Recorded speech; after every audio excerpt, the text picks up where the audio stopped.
On Monday, August 4th, Rick Lansing dines with his daughter Molly Lansing Davis. Rick is asking someone, perhaps Molly, what he can do for them. I wonder if she'll talk to him about Cody Bell. Britt Westbourne is also surprised by something. Her independence appears to be even more limited now that she has approached Pascal and demanded her car keys. The secret boss is really cracking down on her, and things are likely to get worse.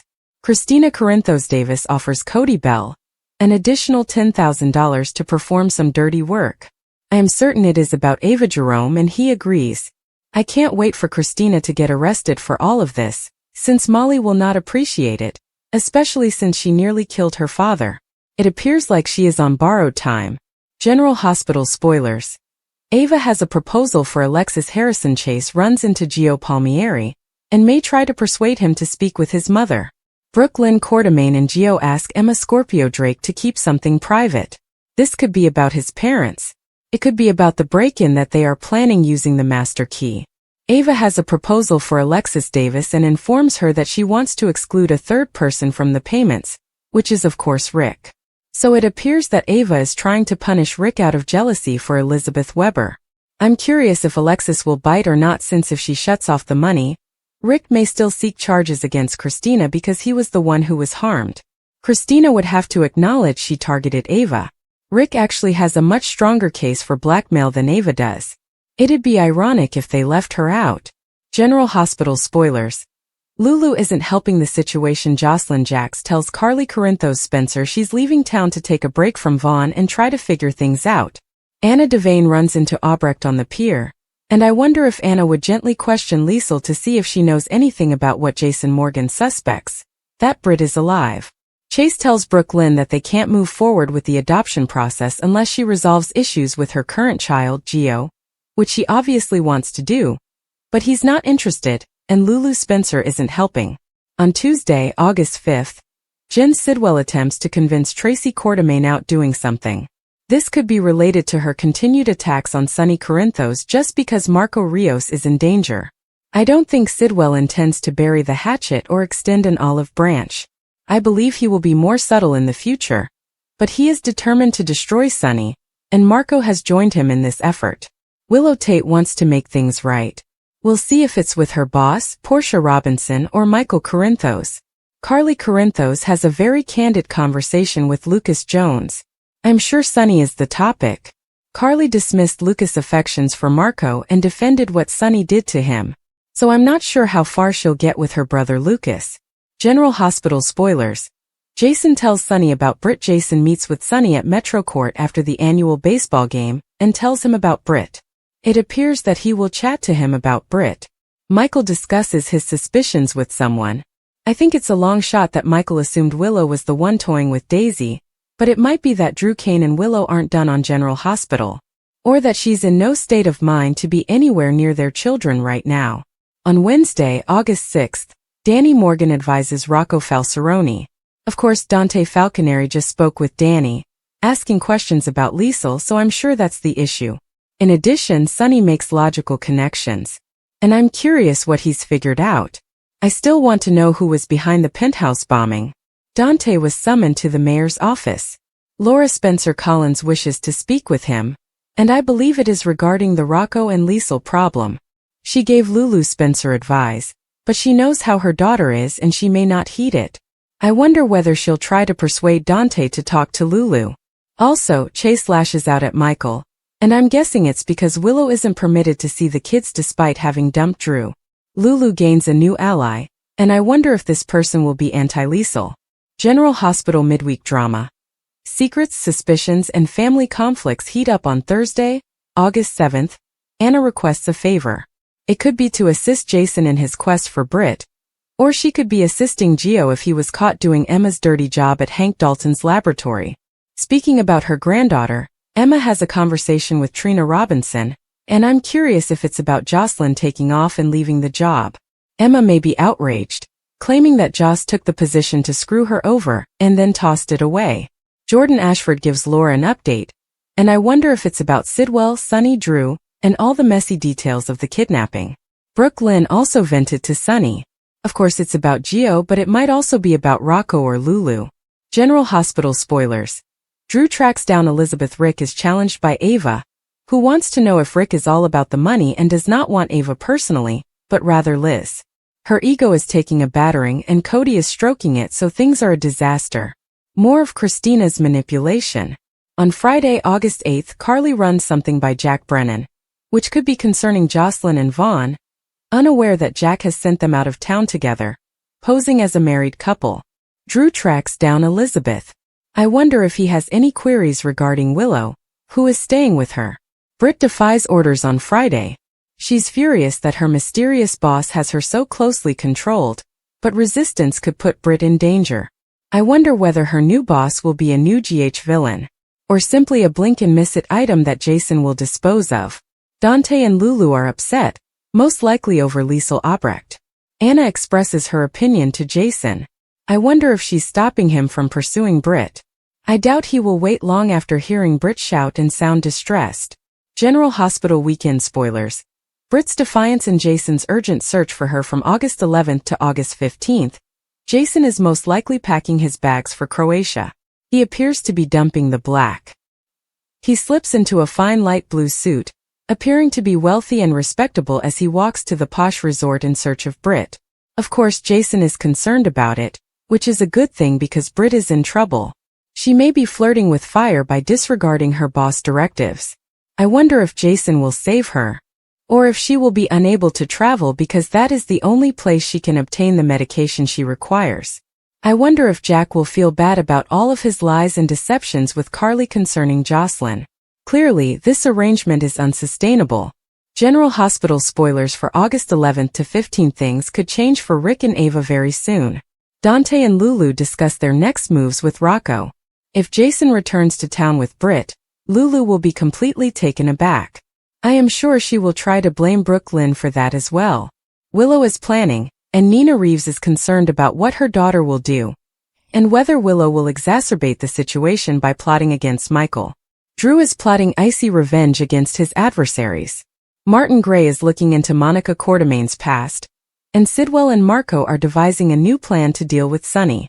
Drew's rage had been simmering for months, but it was now boiling just beneath the surface, threatening to erupt into something far more destructive than anybody in Port Charles expected.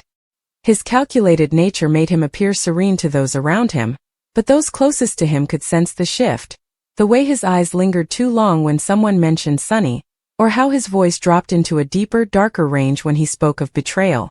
The man who had formerly worn the guise of a noble guardian was now devising a revenge plan so intricate and exact that even Jason would have hesitated to cross him.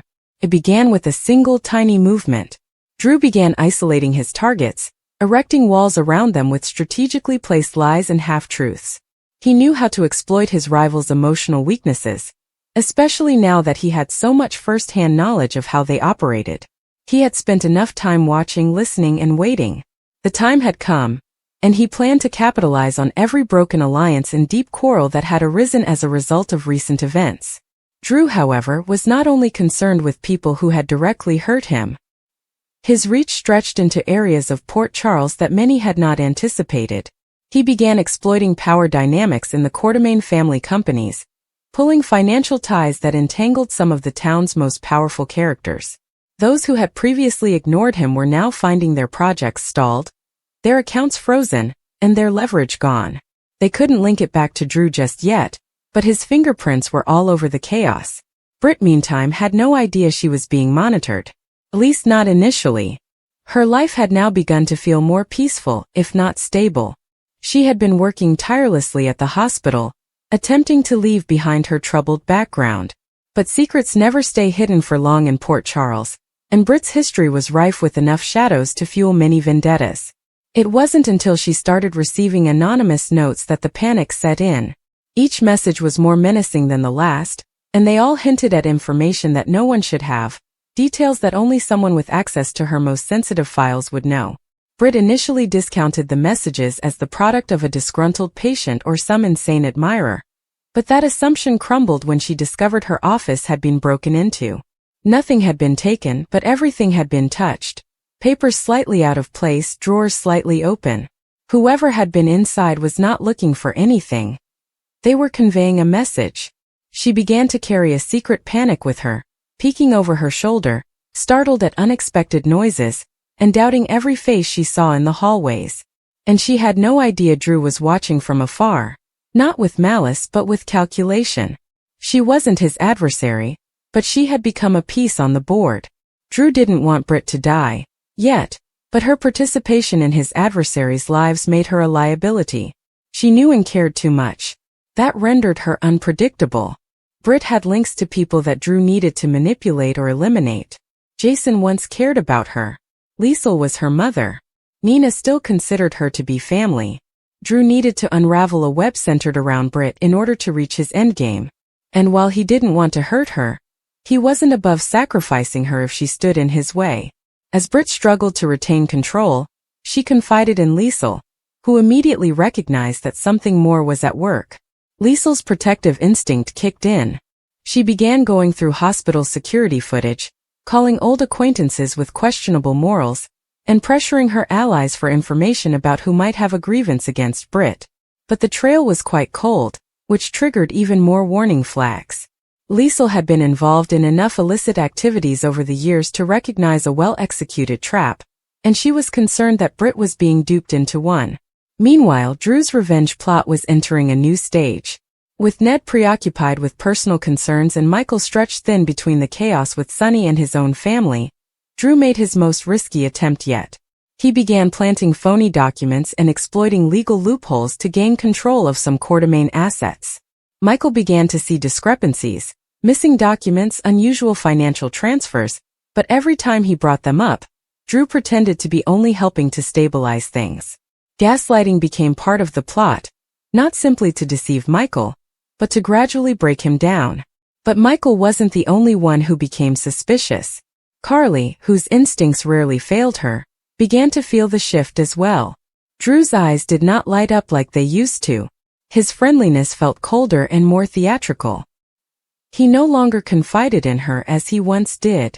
And while she wanted to blame it on stress or the aftermath from their convoluted family web, a part of her feared Drew had transformed into someone she didn't recognize, someone closer to Sonny than the man she had trusted.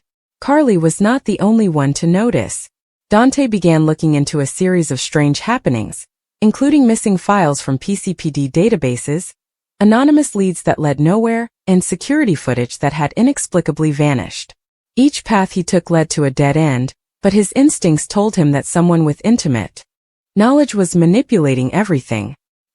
He couldn't shake the suspicion that Drew was at the core of it, but without clear evidence, he had to proceed carefully. Jason was the only one who came close to piecing it together. Jason's instincts were razor-sharp, having just returned from an extended absence from the grid. He was troubled by Drew's method of operation, careful, efficient, and always one step ahead. They'd been brothers in arms before, but this Drew was different. Colder, sharper, more risky. Jason began observing Drew in the same way that Drew had watched others. It became a chess match between two men who had previously been allies, but were now on opposite sides of an invisible line. Britt's situation became more dangerous after someone messed with her car. Her brakes failed right as she was leaving the hospital. She escaped the crash with only minor injuries, but the experience shattered her sense of safety. The police were contacted, but no proof could link the sabotage to a single person. Nonetheless, Britt knew. This was no coincidence. Someone wanted to rattle her, and it was working. She left the hospital briefly and stayed with Liesl as they sought to figure out who was targeting her. No one realized that Drew's attack on Britt was a test to see how far others would go to protect her. He wanted to see their reactions. How fast Liesl would answer, and how vehemently Jason would react. He wanted to assess the weight of Britt's relationships, so that he might weaponize them when the time came. Liesl begged Britt to leave town, at least temporarily. Britt declined. She'd been running from danger for far too long. If someone was attempting to eliminate her, she was not going to take it lightly. She insisted on returning to the hospital, keeping a low profile and refusing to let fear control her life. Britt's bravery, however, simply created a bigger bullseye on her back. Jason, convinced that Britt was in actual danger, confronted Drew immediately. The conversation was brief, and Jason noticed something unexpected in Drew's eyes. Pity. Drew didn't refute what Jason implied. He did not confirm them either. But he was sure about one thing. Jason couldn't stop what was coming. That moment changed everything. Jason warned Britt to keep her guard up and continued to get closer to her, anticipating her next move. But Drew was always 2 steps ahead. He manipulated systems, intercepted messages, and employed traditional military techniques to disorient and confound his adversaries. He was fighting a war that no one else knew had begun. As tensions grew, Britt began to piece together parts of the reality. She recalled talks with Drew that appeared benign at the time but now seemed filled with secret meaning. She recognized that her relationship to Jason may have turned her into a pawn in something far bigger. And once that concept had taken hold, it overwhelmed her. She could not sleep. She could not eat. The walls were closing in. Liesl, determined to safeguard her daughter at any cost, arranged for armed security. However, Drew had expected this as well. One of the security guards on Britt's crew was secretly devoted to him. Not to harm her yet, but to report everything she did. Her moves, her contacts, her fears. Britt was being monitored more carefully than anyone realized. Drew's revenge strategy continued to grow. His next step was to disrupt ELQ from within. With Tracy abroad and the board fractured, he used his position to compel a vote that gave him complete control of the company's international endeavors. Even his closest friends were taken aback by his decision. Monica attempted to interfere, pleading with Drew to remember who he was, but the guy who formerly prized family devotion regarded it as a weakness. The final straw came when Britt was poisoned, slowly, softly, over several days. At first it appeared as weariness, headaches, and dizziness. When she recognized something was wrong, it was almost too late. Only Jason's quick thinking rescued her. He hurried her to the hospital, where tests revealed the presence of an unusual poison. Liesl was devastated. Jason was infuriated. What about Drew? Drew maintained a serene, controlled calm as he watched the events unfold. The message was plain. Nobody was safe. Not unless they fell in line. Drew's makeover was completed. The distinction between justice and revenge had blurred. He no longer saw himself as a victim seeking payback, but as a man remaking Port Charles into a model of control, discipline, and ruthless balance. And if a few others, including Britt, fell along the way, he was more than happy to pay the price. However, the war was not over. Jason had seen too much, and he was not going to let Britt be collateral damage. He began recruiting allies, silently forming a resistance to Drew's silent battle. Carly, Michael, and Dante were all drawn deeper into the battle. And as the shadows extended over Port Charles, it became evident that a reckoning was imminent. Britt stood on the verge of making a decision that she knew would change everything. The hospital board had been clear. No interference in the present probe, no unlawful treatments, and certainly no deviation from the rules established following the last occurrence. But Britt couldn't deny what she saw in the most recent laboratories, and she couldn't allow Lulu and Dante define what was right when someone's life was at stake. She'd made a decision, and now she needed to deal with the consequences. Lulu was the first to find out, and she reacted quickly. She stormed into Britt's office, her eyes filled with wrath. "How could you have gone behind our backs like this?" she demanded. Her tone was angry, accusatory, and full of betrayal. She had trusted Britt. Maybe not completely, but enough to believe that when the chips were down, Britt would act like a member of the team. But Britt didn't see things that way. She noticed red tape. She noticed hesitancy. She noticed time slipping through her fingers when she could be doing anything. Lulu, on the other hand, observed carelessness. She saw her attempts with Dante to create a case crumble as Britt refused to follow the rules. Dante's rage was colder, calmer, and no less strong.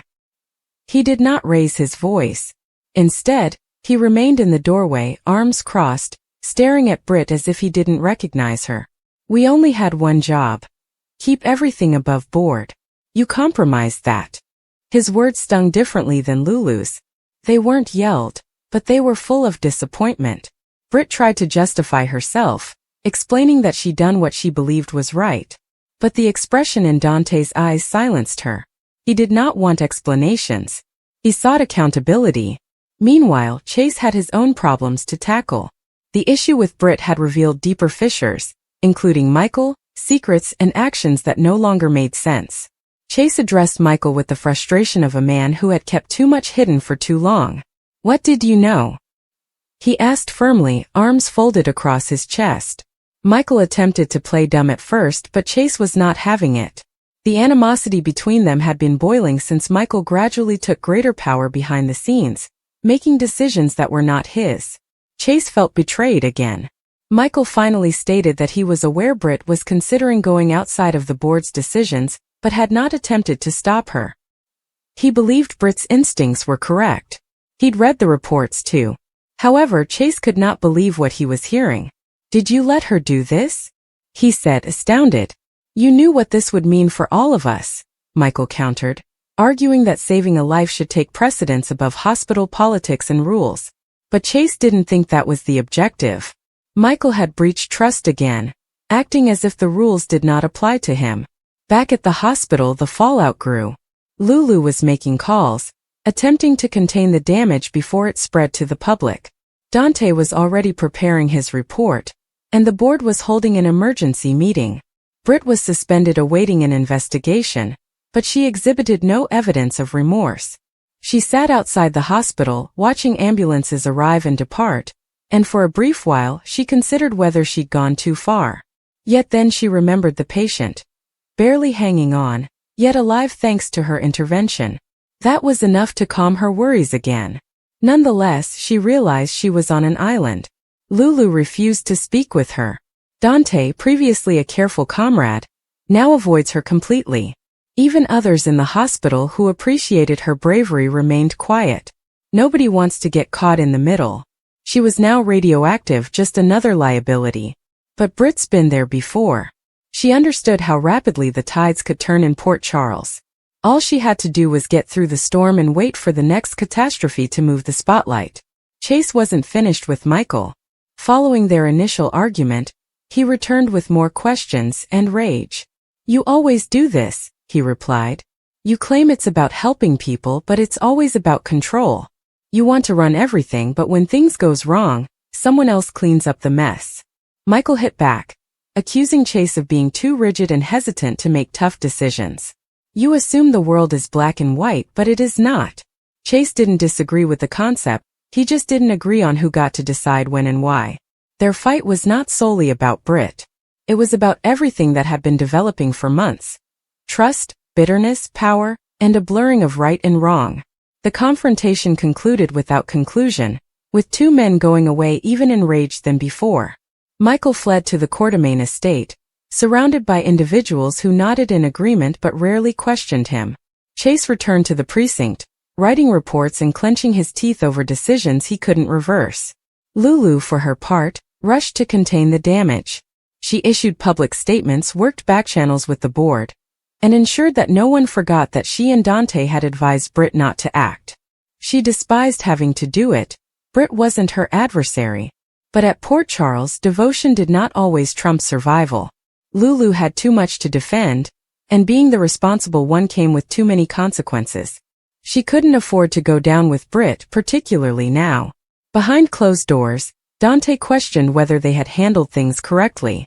He believed in etiquette and followed the chain of command. But part of him appreciated Britt's bravery. If she was correct, and her judgment saved someone's life, then perhaps their fury was unfounded. However, it was not how justice operated. They couldn't pick and choose which rules mattered. That is what caused people's injuries. Britt remained unapologetic.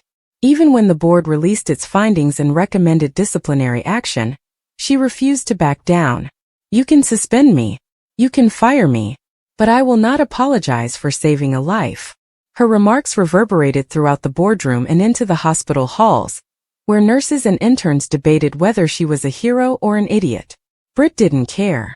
She'd made her decision. She could live with it. Michael finally reached out to Britt. He understood what it was like to be pushed to the margins, yet despite this, he respected her. I backed you, he told her. And I still do. Britt was grateful, but she didn't expect it to stay. Michael's support was frequently conditional, influenced by his changing interests. For the time being, they were all in agreement. Who knows what tomorrow holds? Chase proceeded to investigate not Britt's acts but everything surrounding them, decisions taken in the shadows, Records changed, approvals expedited. He had a hunch this was just the tip of the iceberg, and he wasn't going to stop until he found out everything. In Port Charles, the truth was always complex. Britt's stubbornness had uncovered more than just physical issues. It had shattered relationships, changed friendships, and reawakened long-dormant tensions. What happened next would put every bond and boundary to the test, since no matter what anyone thought, the ramifications were just getting started.